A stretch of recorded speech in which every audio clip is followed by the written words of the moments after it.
গরম গরম ক্রিস্পি পকোড়া কার না ভালো লাগে।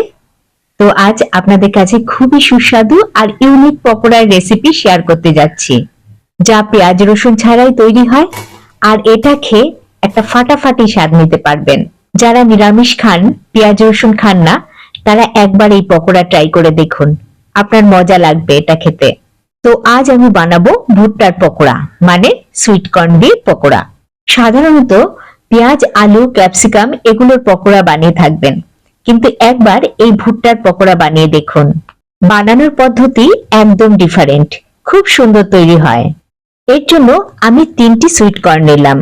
একে আমি কি করব, চাকু দিয়ে চপ করব। এখানে হাত দিয়ে দানা বের করব না, কেন কি এতে যখন আপনি ভাজতে যাবেন তখন খুব ফুটবে আর দানাগুলো আলাদা আলাদা হয়ে যাবে। তাই একে প্রপারলি চাকু দিয়ে চপ করুন, তাতে দানাগুলো কেটে যাবে। ফলে যখন তেলে ফ্রাই করবেন তখন একদম ফুটবে না, খুব সুন্দরভাবে পকোড়া তৈরি হবে। আপনি চাইলে ফ্রোজেন সুইট কর্নও কিনতে পারেন, কিন্তু আমাদের এখানে খুব ফ্রেশ সুইট কর্ন পাওয়া যায়, তাই আমি ফ্রেশ সুইট কর্ন নিয়ে নিলাম। এখানে আমি খুব বেশি মশলা ব্যবহার করব না, একদম বেসিক জিনিস অ্যাড করব। তো সবার প্রথম একটা হামলদিস্তায় 1 ইঞ্চি আদার টুকরো ব্যবহার করব আর 2টো কাঁচা লঙ্কা।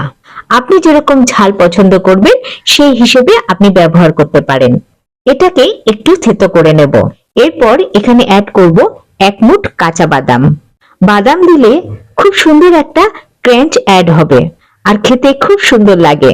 এই যে বাদাম, তা কাঁচা বাদাম দেব, কেন কি যখন পকোড়া ভাজবো তখন এই বাদামগুলো খুব ভালোভাবে ভাজা হয়ে যাবে। তো এই পকোড়ায় খুব বেশি মশলা ব্যবহার করব না, কেন কি এর যে অ্যাকচুয়াল টেস্ট তা খুব ভালো পাওয়া যাবে। এবার এতে অ্যাড করব ছোট করে কাটা ধনেপাতা, এর সাথে 1 চামচ গোটা জিরে, একটু হলুদ, অল্প লাল লঙ্কা, স্বাদ অনুসারে লবণ ব্যবহার করছি। এর সাথে অ্যাড করব 3-4 চামচ ড্রাই কোকোনাট পাউডার। আমার এখানে ফ্রেশ কোকোনাট ছিল, সেটাই আমি পেস্ট করে নিয়েছি। এই কোকোনাট পাউডার দিলে খুবই ভালো একটা টেস্ট আসে। যদি আপনার কাছে থাকে তবে অবশ্যই ব্যবহার করবেন, এতে এক অসাধারণ টেস্ট আসবে। সব জিনিস অ্যাড করার পর খুব ভালোভাবে হাত দিয়ে মেখে নেব। এরপর একে 2-3 মিনিটের জন্য সাইড করে রাখবো। ততক্ষণ এদিকে পকোড়ার সাথে খাওয়ার জন্য চটপটে ধনেপাতার চাটনি বানিয়ে নেব। আর যদি আপনার চা পছন্দ হয় তো চায়ের সাথেও এই পকোড়া সার্ভ করতে পারেন।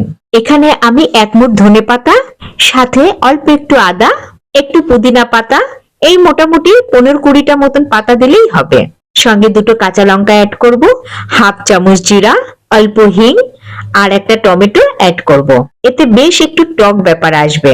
আর একটু টক ভাব আনার জন্য 1/2 লেবুর রস ব্যবহার করব। আর এর সাথে অ্যাড করব টেস্ট অ্যাকর্ডিং নুন। এই যে চাটনি, এটাও পেঁয়াজ রসুন ছাড়াই বানিয়েছি, আপনি অবশ্যই ট্রাই করে দেখুন। বেসিক চাটনি, তবে খুব ভালো লাগবে, বিশেষ করে পকোড়ার সাথে খাওয়ার সময়। এই যে চাটনি আমি পিষে নিয়েছি, এতে সামান্য একটু জল অ্যাড করেছিলাম। আর আপনি দেখুন চাটনির কালার কত সুন্দর এসেছে। তো চাটনি তৈরি হয়ে গেল, একে রাখলাম সাইডে। আর এই যে সুইট কর্ন, এতেও একটু ময়েশ্চার চলে এসেছে। তো আমি এখন এখানে অ্যাড করব বাইন্ডিং এর জন্য 3 থেকে 4 চামচ বেসন, আর তার সাথে অ্যাড করব 2 চামচ চালের গুঁড়ো। এতে পকোড়া খুব সুন্দর হবে, ক্রিস্পি হবে, আর পকোড়া হবে বেশ হালকা হালকা। এখন ধীরে ধীরে সব ভালো করে মাখবো। একেবারে অনেকটা বেসন আর চালের গুঁড়ো দিয়ে দেব না, ধীরে ধীরে দেব।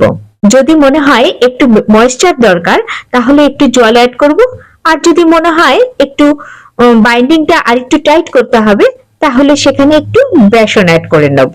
দেখুন এখানে খুব ভালোভাবে বাইন্ডিং এসেছে। এই যে সুইট কর্ন পকোড়া, তা নরমাল পকোড়ার মতন তৈরি হয় না। এখানে হাতের সাহায্যে একটু চেপে চেপে বানাতে হবে, যাতে যখন এটা ফ্রাই করব তখন সুইট কর্ন গুলো যাতে আলাদা আলাদা না হয়ে যায়। তাই এখানে ভালোভাবে বাইন্ডিংটা করে গোল্ডেন ব্রাউন হওয়া পর্যন্ত ফ্রাই করুন। আপনি দেখছেন পকোড়া এখানে কি সুন্দরভাবে তৈরি হয়ে গেছে। তো আপনি এই পকোড়া কিন্তু লো ফ্লেমে ফ্রাই করবেন, এতে পকোড়া খুব ভালোভাবে ভেতর পর্যন্ত হবে আর খুব সুন্দরভাবে ক্রিস্পি হবে। কিন্তু ফ্লেম যদি বাড়িয়ে করেন তবে উপরে তো লাল হয়ে যাবে, কিন্তু ভেতরে কাঁচা কাঁচা ভাব থাকবে।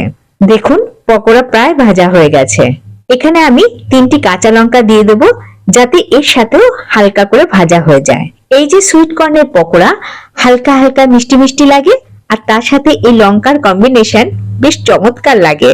তো আপনি এই পকোড়া অবশ্যই একবার ফ্রাই করে দেখুন। আপনি এর আওয়াজ শুনতে পেলেন কতটা ক্রিস্পি হয়েছে। বিভিন্ন ধরনের পকোড়া তো আমরা বানিয়ে থাকি, কিন্তু একবার এই পকোড়া ট্রাই করে দেখুন, খুব ভালো লাগবে, কথা দিচ্ছি।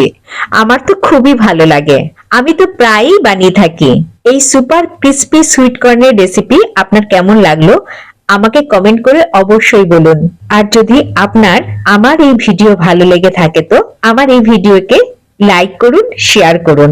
আবার আসবো নেক্সট ব্লগে, ততক্ষণের জন্য বাই বাই, টেক কেয়ার।